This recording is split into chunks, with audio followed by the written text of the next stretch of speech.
जय हिंद। नमस्कार दोस्तों, मैं हूं अंकित कुमार सिंह और एक बार फिर से आपका स्वागत है आपके अपने YouTube channel sports and fitness tips पे, जहां पर होती है रनिंग एंड फिटनेस से जुड़ी 100% सही बात है। दोस्तों, आज मैं आपसे बस 3 ऐसे टिप्स शेयर करने वाला हूं जिसको अगर आप नहीं फॉलो करते हैं तो आप रनिंग में कभी अच्छा नहीं कर सकते हैं। और अगर आपका स्पोर्ट्स लाइफ अगर जीना चाहते हैं, ठीक है, अपने आप को फिट रखना चाहते हैं, तो वो चीज़ आप नहीं कर पाइएगा। अगर आपका गोल इंडियन आर्मी है, नेशनल है, डिस्ट्रिक्ट है, स्टेट है, ओलंपिक है, तो वो कभी पूरा ही नहीं हो पाएगा। क्योंकि क्या होता है कि आप शुरुआती स्टेज में ही ऐसा गलती कर देते हैं जिसको आपको ज़िंदगी भर झेलना पड़ता है। कभी कभी बहुत बार ये ठीक भी हो सकता है, लेकिन 5-6 महीना 2-3 महीना लेके चला जाता है। तो वही आज हम आपसे शेयर करने वाले हैं 3 ऐसे गलतियाँ। आप अन्य कोई भी एकेडमी में जाते हैं, ठीक है, आपको वहाँ का लेवल नहीं पता है, आप वहाँ जाते हैं और अपने आप को एकदम ऐसा दिखाते हैं कि मैं ही यहाँ पे बेस्ट हूँ, मैं ही यहाँ का शेर हूँ, ठीक है, एक ही दिन में। तो वो गलती आपके लिए बहुत महंगा पड़ सकता है। कभी कभी, बहुत बार तो ये नहीं होता है, क्योंकि बहुत बच्चे अच्छे से प्रैक्टिस करके एकेडमी में भी जाते हैं और बहुत बच्चे ऐसे भी कि बस प्रैक्टिस करनी ही एकेडमी में जाते हैं। तो वहाँ पर वो क्या गलती कर देते हैं कि वो सोचते हैं कि जो एकेडमी में प्रैक्टिस चल रहा है, जो पुराने धावक है, उसको काट दें। उस दौरान क्या करते हैं वो गलती कि एकदम लास्ट का जब उनका फिनिशिंग बचा रहता है 100 मीटर 200 मीटर, तो एकदम खींचते हैं और फिनिश लाइन पे आके अचानक से रुक जाते हैं।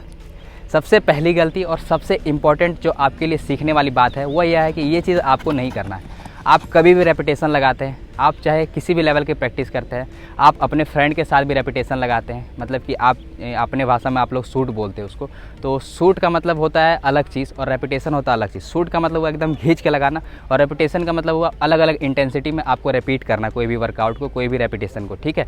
तो वहाँ पर आप लोग क्या गलती करते हैं, जैसा कि मैंने आपको बताया, जब आपका लास्ट का 100 मीटर 50 मीटर बचा रहता है तो आप एकदम घिसते घिसते आते हैं और फिनिश लाइन पर आकर अचानक से रुक जाते हैं। इससे क्या होता है, देखिए, जब हम पूरे स्पीड में आते हैं तो हमारे बॉडी का 4 गुना फोर्स हम लेके आते हैं, ठीक है, अप्रोक्स 4 से 5 गुना फोर्स को लेके आते हैं और उस दौरान हम अचानक से रुक जाते हैं, ठीक है। हमने पैर तो रोक दिया, लेकिन बैक का क्या हुआ, ये तो अपना मूवमेंट में था, ये आगे पीछे हो जाएगा। तो इस दौरान क्या होता है, या फिर कभी कभी पैर स्लिप हो जाता है, पीछे आ जाता है। तो इससे क्या होता है, सबसे ज़्यादा बैक इंजरी की शिकायत आती है।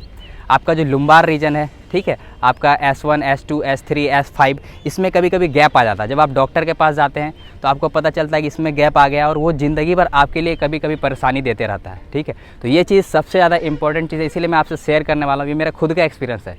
मेरे एकेडमी में जो भी नए बच्चे आते हैं यही गलती करते हैं कि आते हैं, लास्ट में खींचते हैं, देखता है फिनिश लाइन तक मैं आ गया, रोक देते हैं।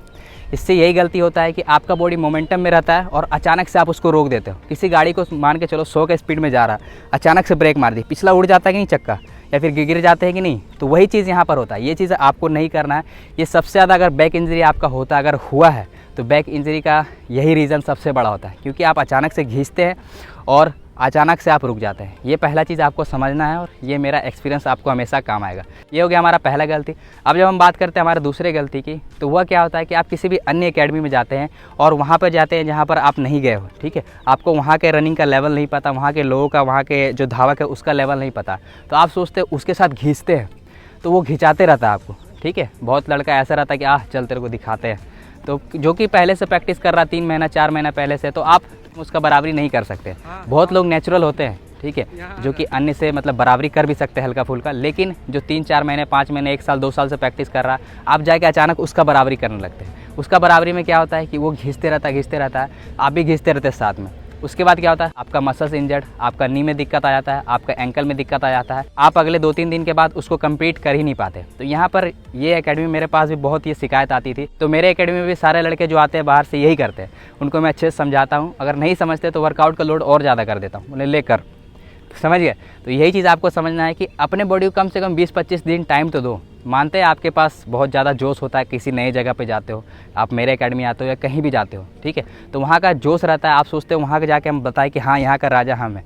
आपने एक कुत्ते को देखा है, कुत्ता गली गली का जो पोल रहता है, दीवार रहता है, वहाँ पे टॉयलेट करता है, फिर दूसरा कुत्ता आके सूंघ के वहाँ पे जाके टॉयलेट करता है, बोलता है तुम बादशाह नहीं, हम यहाँ का बादशाह, ठीक है। ये साइंटिफिक प्रूफ है, यही चीज़ होता है। तो वहाँ पर बादशाह बनने के लिए आपको क्या करना पड़ेगा, हार्ड वर्क करना पड़ेगा। आपको हार्ड वर्क के साथ साथ स्मार्ट वर्क भी करना पड़ेगा और आपको डाइट अच्छा लेना पड़ेगा और आपको सही गाइडेंस में मेहनत करना पड़ेगा। गधा ऐसा प्रैक्टिस, हमारे यहाँ सूट तो ऐसा होता ही नहीं कि हर दिन सूट लगाया जाए। बहुत सारे एकेडमी में सूट पे सूट, इंजर्ड ही होना है।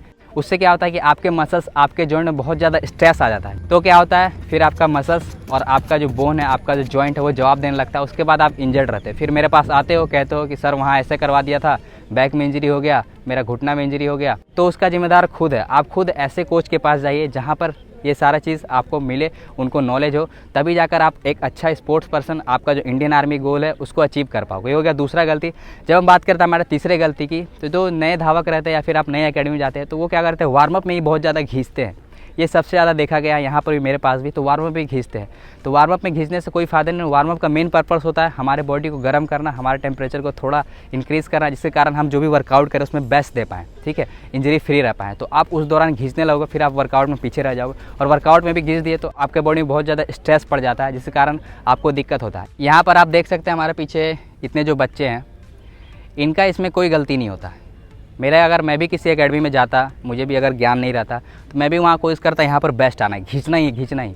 लेकिन वहाँ पर एक शिक्षक, एक गुरु की ज़रूरत पड़ती है। वहाँ पर वही उनको गाइड देते हैं कि भाई तुम्हारा दिन भी आएगा, जैसे इस लड़के का दिन आया है। किसी लड़के को आप देखते हैं 4:40, 4:35 भागता है 1600 मीटर, या 100 मीटर अच्छा भागता है 10:50, 10:70 का, तो आप उसको बराबरी कैसे कर सकते हैं डायरेक्ट एक दिन में, 2 दिन में? भगवान तो नहीं है आप।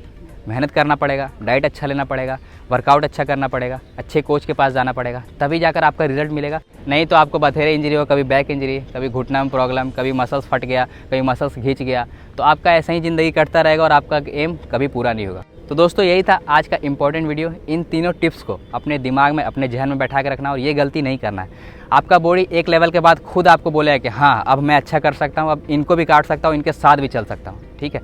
वो वक्त आएगा। कम से कम 20 से 25 दिन अपने बॉडी को टाइम दे और बहुत ज़्यादा स्ट्रेस में ना जाने दे। तो दोस्तों अगर वीडियो अच्छा लगा तो वीडियो को क्या करना है, लाइक, कमेंट और सब्सक्राइब कर दे चैनल को अगर अभी तक नहीं किया तो दोस्त मिलते हैं आपको नेक्स्ट वीडियो में। तब तक के लिए बाय, शुक्रिया, धन्यवाद, जय हिंद, जय भारत।